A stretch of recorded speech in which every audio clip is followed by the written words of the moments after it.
Rehab, short-term rehab, skilled nursing facility, SNF. In the words of one of my clients, it's just another way of saying nursing home. Have you had a good experience in rehab or a bad one? Because when my client's husband ended up in the hospital and the doctor said we're releasing him to rehab, my client said, no way. I'm your host, Valerie Lynn, and in this episode, we're talking about alternatives to the new nursing home and tips if you have to go. Welcome to Desperately Seeking Senior Living, a podcast for sons, daughters, grandkids, and spouses who suddenly find themselves tangled in the search for senior living and care. If you like today's episode, don't forget to subscribe and check out our doable download in today's show notes for a printable summary of the show and a bonus tip. You're listening to our doable tips, short answers to your questions. Don't see your question listed? Send us a note. Then don't forget to subscribe so you never miss an answer. Hi, and welcome to the show. First, and probably most important, I am not a doctor, and I am not giving medical advice here. What I'm doing is hopefully helping you to advocate for your loved one. If you've been tuning in, you're probably familiar with my company, ClearPath Senior Living Solutions, which I launched back in 2015 to assist families with navigating the complexities of assisted living and memory care, along with some other services.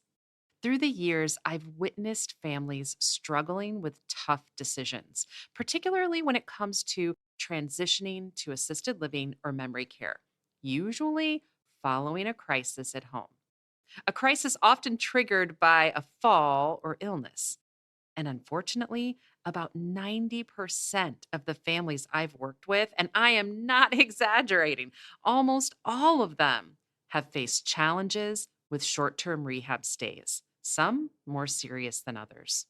So, in today's episode, we're going to dive into some of these stories, but also explore alternatives and discuss how you can advocate for your loved ones. Okay, but before we do that, I want to give a huge shout out to caregivers, to the staff that are working in the skilled nursing facilities, because literally almost every single one that I've met really, really wants to do a good job.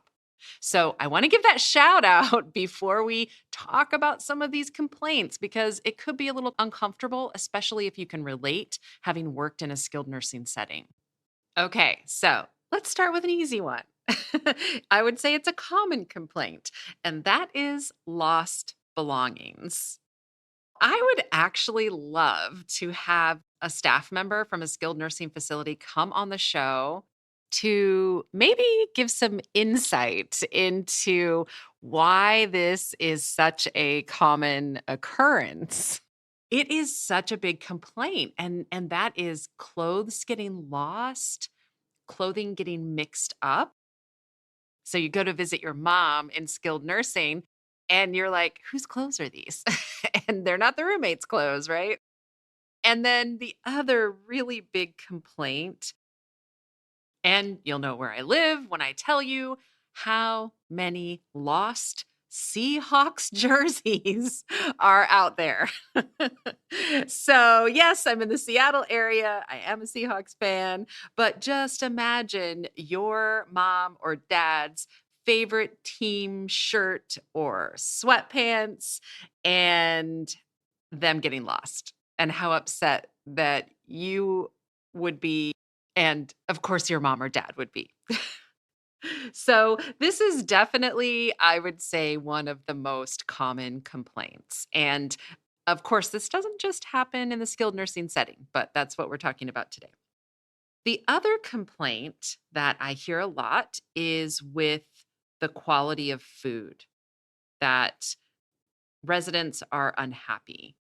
And of course, good nutrition is essential for recovery. So that makes this a really significant concern. One family I worked with shared that the SNF wanted to put in a feeding tube because her husband refused to eat. And she said, listen, he eats fine. He just doesn't like the food. So she declined the feeding tube. And a week later, in his new home, which was an adult family home, he was cleaning his plate. So let's talk about this one a little bit. You absolutely can bring your loved one their favorite food, food you've prepared, food from a restaurant. You can bring that in during their stay. Obviously, you want to keep dietary restrictions in mind.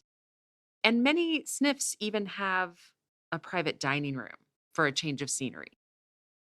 Another option that you can at least ask about is that many skilled nursing facilities have little cafe style areas, or there are some skilled nursing facilities.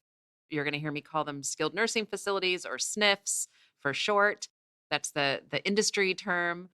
But some of the SNFs are also attached to assisted living buildings. And so they usually have a nice little cafe area, or they could have anytime dining in their dining room on the assisted living side. So that's something you can ask about. Most likely, that would be you going and purchasing that and bringing it to your loved one. But again, it's something that you can try.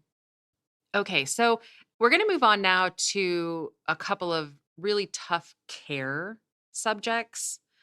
And the first one is that many families report their mom or dad are not being encouraged to maintain mobility during their recovery, during their stay at a SNF.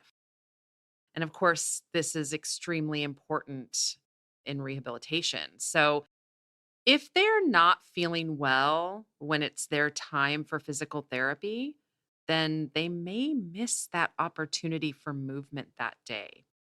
And understandably, as a family member, it can be really frustrating when your loved one is discouraged from walking.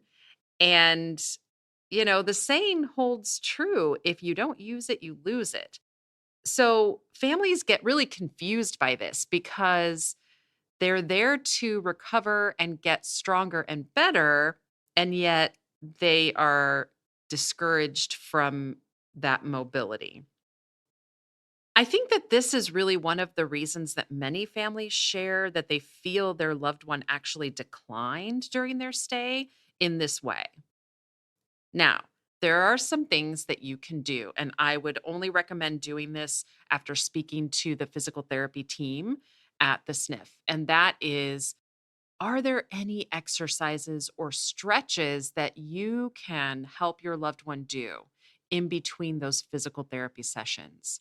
And most likely, there is at least something that you can help your loved one do. Okay, this next one is really, really uncomfortable and upsetting for families and patients alike. And that's the prolonged wait times for assistance with basic needs like using the restroom. This is not only distressing for your loved one, but for you too. I can only imagine sitting there, as one of my clients did, for about an hour, watching her mom unable to continue to wait to use the restroom. And this daughter couldn't do anything except what she had already tried to do, which was continue to press the button and go to the nurse's station. And in the end, her mom didn't make it to the restroom, and they were both incredibly upset. So, there are a couple of things that you can ask about in advance, and that is the possibility of having a portable urinal, which, by the way, they make these for ladies.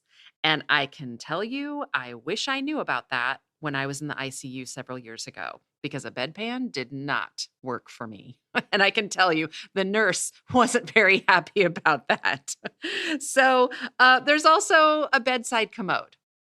And again, all of this depends on your loved one's particular needs and abilities, but it's certainly a conversation to have.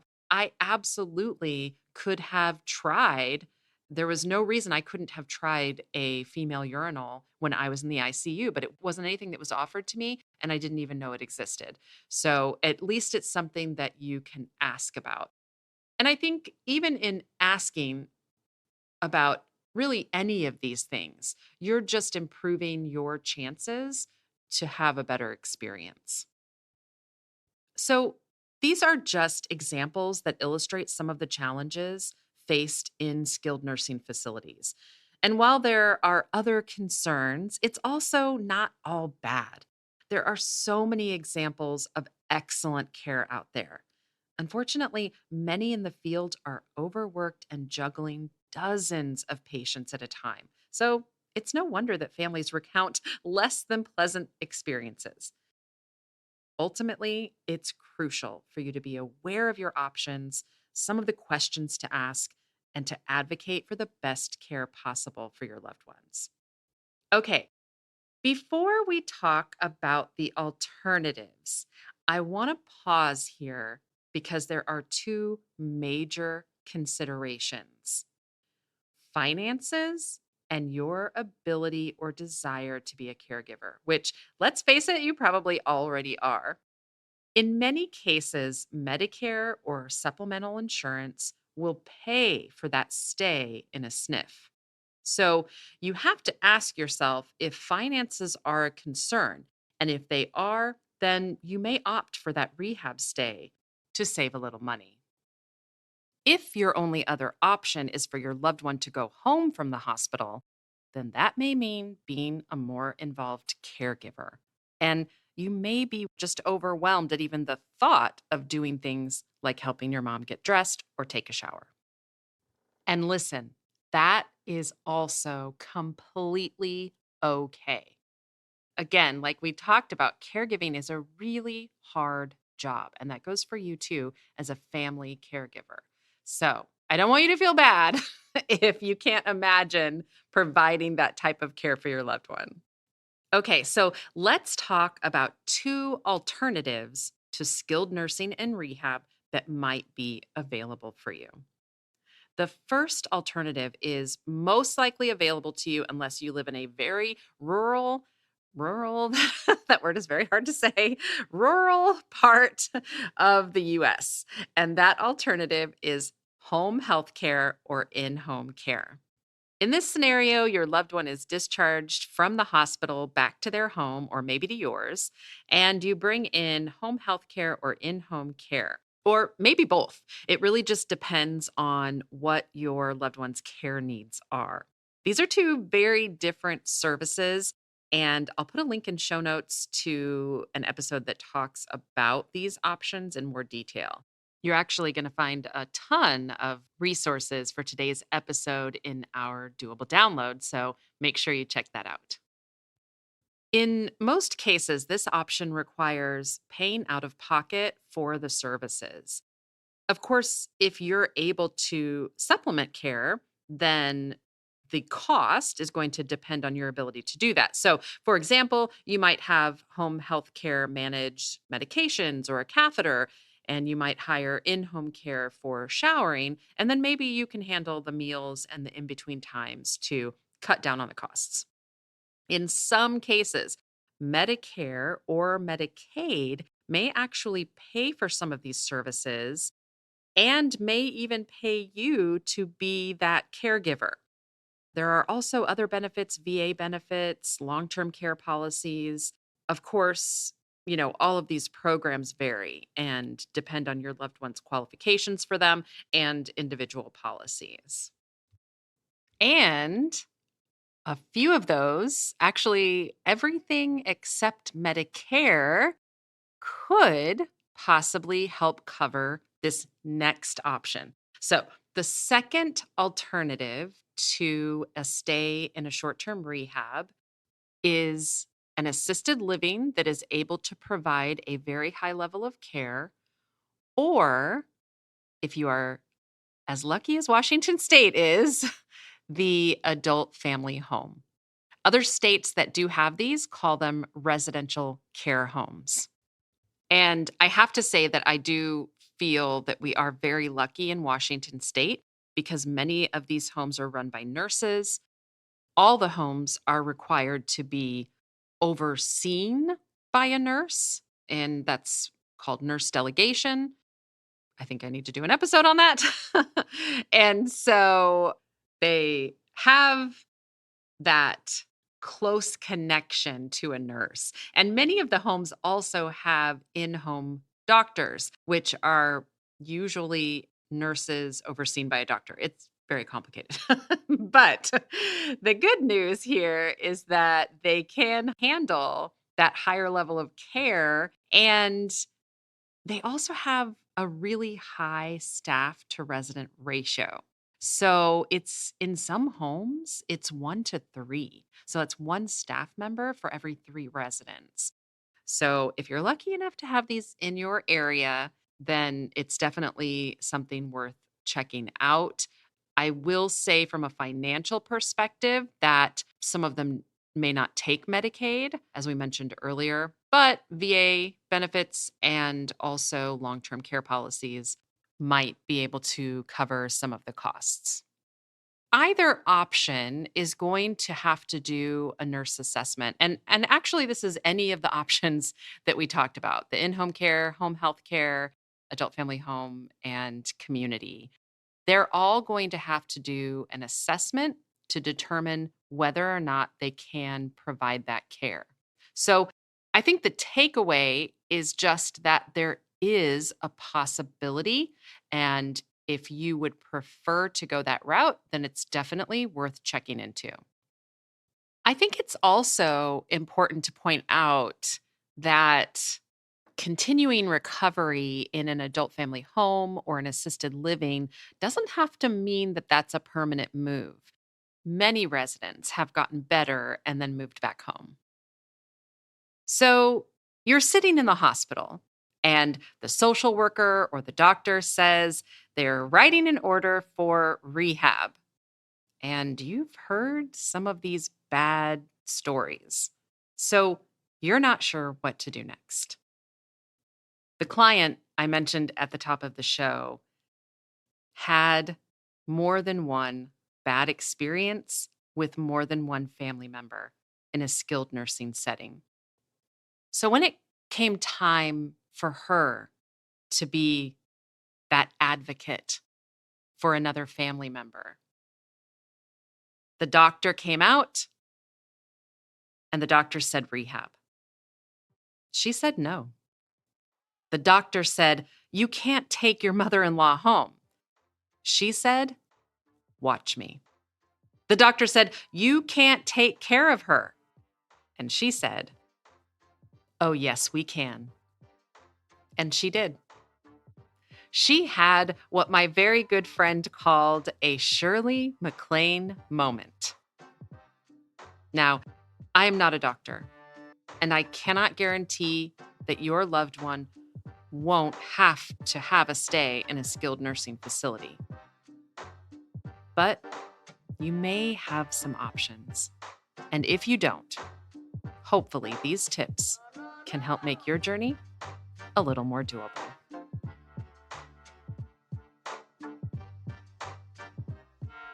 Today's episode is brought to you by ClearPath Senior Living Solutions. ClearPath helps families find assisted living, memory care, and other resources. Find our contact information in today's show notes. Check out this episode's doable download in show notes for details, including industry terms and definitions we discussed, as well as a bonus tip from our guest. Have questions or your own tips to share? Leave us a message. We'd love to hear from you. And until next time, make it doable.